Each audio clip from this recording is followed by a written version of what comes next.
Come here. Come here. Dude, I think this one's actually finally going to get me in trouble. They're already at my door, okay? Do you think Blade HQ is lost touch with the community? Man, I don't want to get taken away. I'm ready to fight my way out of this. You guys ain't gonna get me!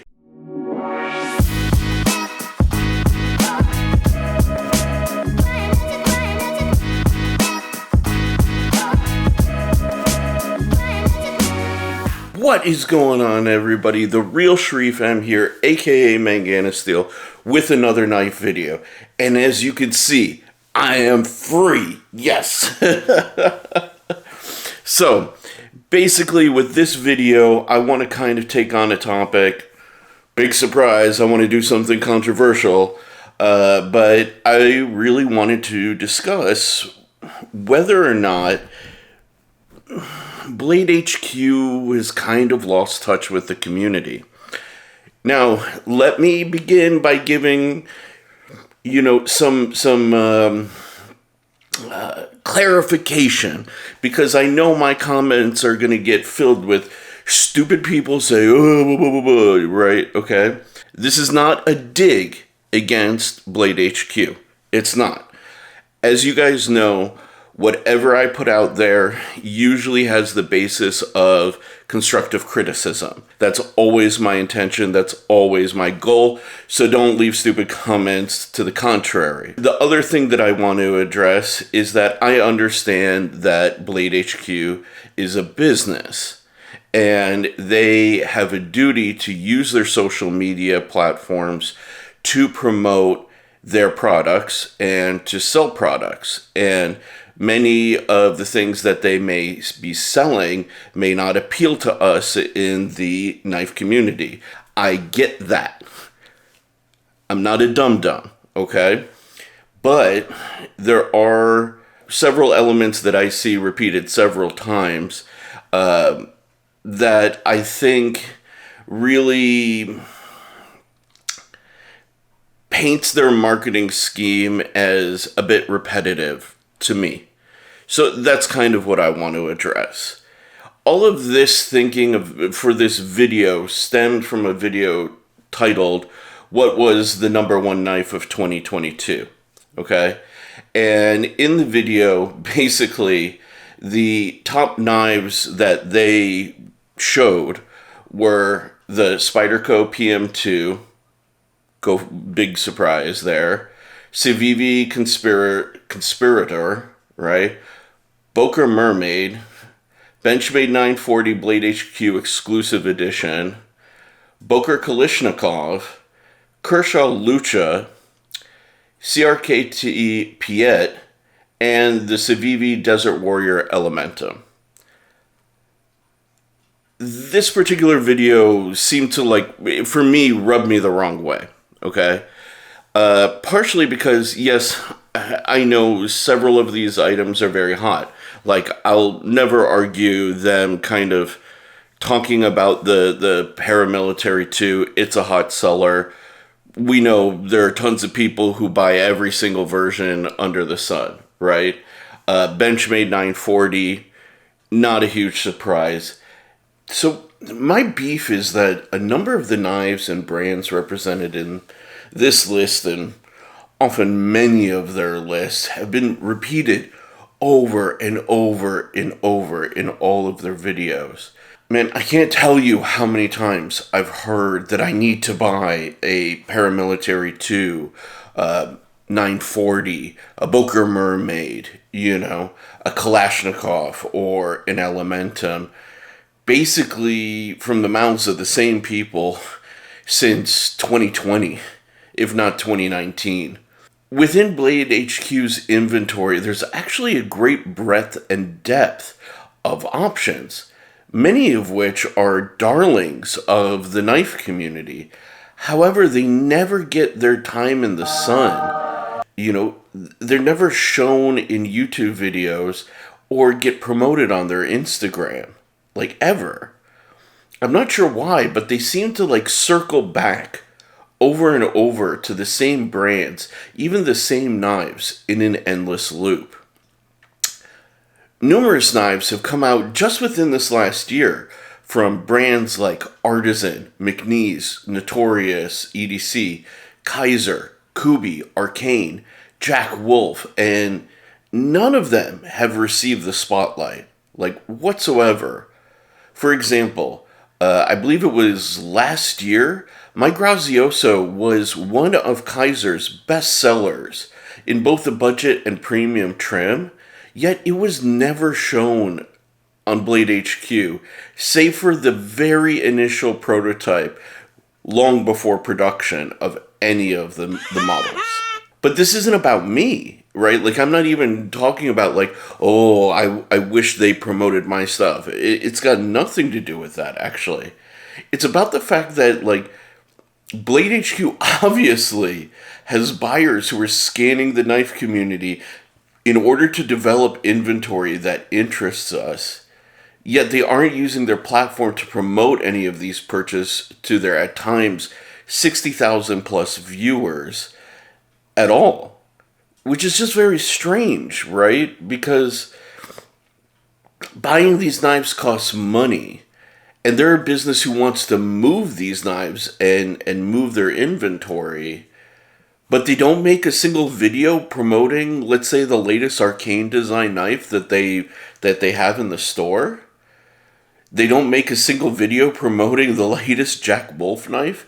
They rely like solely upon the individuals' brands to like self-promote and say, hey guys, my stuff's in Blade HQ now.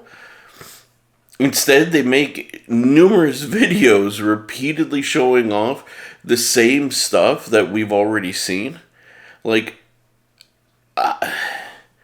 why? Maybe there's something I'm just not seeing here. But in Blade HQ's heyday, you know, their YouTube heyday, right? I used to tune in and, you know, go to the lives and stuff like that and see what the latest and greatest stuff was in their inventory. But now I find myself, like, disengaging, quite frankly. Like, I don't remember the last time, aside from the video that triggered this video, right? I can't remember the last time that I watched their videos. There's only so many times that I can be sold the same brands, honestly. Cold Steel, Tops, Protec, Benchmade, Spyderco, Civivi Sencut, Concept, Microtech, Buck, Boker, CRKT, Kershaw. It just... endless loop, you know? And I'm sure their audience will start to feel this fatigue that I feel at some point in time. Now, I'm not arrogant enough to say that, like, I represent all their customers. I definitely don't, you know. But the problem is that if I do, I know others do. And if enough do, that's not a good thing for their brand. I think the way forward, really, from where we're at right now, is a really big missed opportunity. So if anybody from Blade HQ is watching this, I think there is an opportunity that you guys have thus far missed that you can connect to and do, which is to do community spotlights, do monthly designer interviews, and show your large audience that you have your finger directly on the pulse of what's hot and new within the knife community. Don't just stock it, promote it, and promote the people behind it, okay? That will brand you guys as curators and connoisseurs, bringing the hottest of the hot to the market, you know, while at the same time, that ends up giving designers and makers an opportunity to shine. And this will result in higher sales for both parties, and more inventory moved and more engagement on your socials because people aren't seeing the same thing over and over again. To me, it's a no-brainer.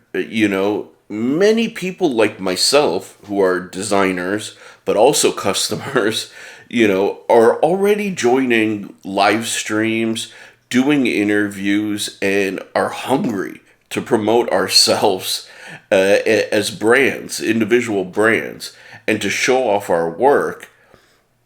But man, imagine if we had the support of somebody who had a platform at your level, right? Like, that would be amazing. Like, just to use myself, like, I don't want to talk for somebody else, but you have at least 3 of my designs in your current inventory. Let's do an interview. Let's have a chat. Let me tell you a little bit of the background behind each one of the designs, what motivated me to make them, what was my reasoning, and what's coming up next for me, right? From that one video, you could sell a number of those knives that you already have in stock. This could tap into a broader audience, and not all of my knives are super expensive. Some of my knives are going for like $40 in your store. So it's not even about tapping into like an audience that wants this and is capable of spending upwards of $400 a knife. You have these brands that I mentioned, span a spectrum from budget to high end. And I do really feel that the knife community is one with a lot of reciprocity, There's an opportunity to really help each other out and help each other grow constantly. So there isn't really a reason in my eyes that a big knife retailer like yourselves should be missing out on that opportunity. And more importantly, I think you guys should be leading the way, quite frankly. You have the audience, you have the subscribers. Deliver them some new cool stuff. I think they're coming for me, guys. Oh, fuck. So listen, guys, while I hide out real quick. The real takeaway from this video is that I think it's a lost opportunity. And I hope you guys figure it out. Because, the knife community needs you. But I also think you need the knife community.